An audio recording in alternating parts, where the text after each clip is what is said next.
હું ગીતા શાહ તમારી સમક્ષ આજે જીવનમાં વધારે જરૂરી શું છે, જીવનમાં સંપત્તિ અને સંસ્કાર બંનેનું પોતપોતાનું આગવું મહત્ત્વ છે. પરંતુ કોઈ પણ માણસનો વ્યવહાર એના સંસ્કાર પર આધાર રાખે છે. સંસ્કાર કોઈ બુક કે લાઇબ્રેરીમાંથી શીખવા નથી મળતું.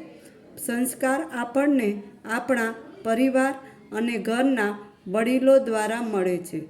સંસ્કાર શબ્દનો સંસ્કૃતમાં અર્થ થાય છે જીવનના દોષોનું શુદ્ધિકરણ, એટલે કે જે તન અને મનને શુદ્ધ કરે તે સંસ્કાર.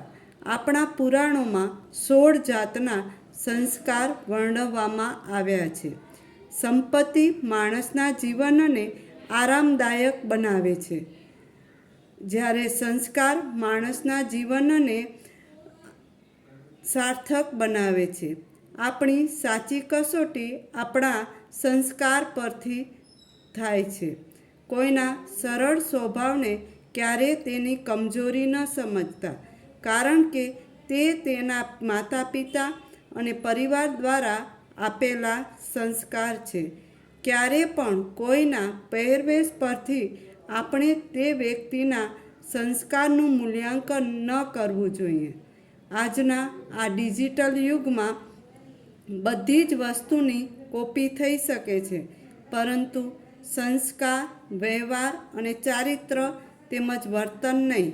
સંપત્તિથી આપણે વ્હીલ બનાવી શકીએ જે આવનારી પેઢીને કામ લાગશે, પરંતુ સંસ્કારથી ગુડવિલ બનાવી શકાય છે. ગુડવિલ વ્યક્તિના સારા સંસ્કાર પરથી બને છે, જે લોકોના મનમાં કાયમ માટે આપણી અલગ જ ઇમેજ ઊભી કરે છે. સંસ્કાર હશે તો સંપત્તિ આજે નહીં તો કાલે આવશે જ, પરંતુ જો સંપત્તિના ઢગલા હશે પણ સંસ્કાર નહીં હોય તો આવી સંપત્તિનું કોઈ મૂલ્ય નથી. સંસ્કાર હશે, ખાનદાની હશે ને તો પૈસા જખ મારીને આવશે, પરંતુ જો સંસ્કાર નહીં હોય તો આવેલા પૈસા પણ જતા રહેશે. માટે આપણે આપણા જીવનમાં સંસ્કારને ખૂબ જ મહત્ત્વ આપવું જોઈએ. તમને જો આ સંસ્કાર વિશેનો મારો લેક્ચર ગમ્યું હોય તો તેને લાઈક કરજો, શેર કરજો અને જરૂરથી સબસ્ક્રાઈબ કરજો.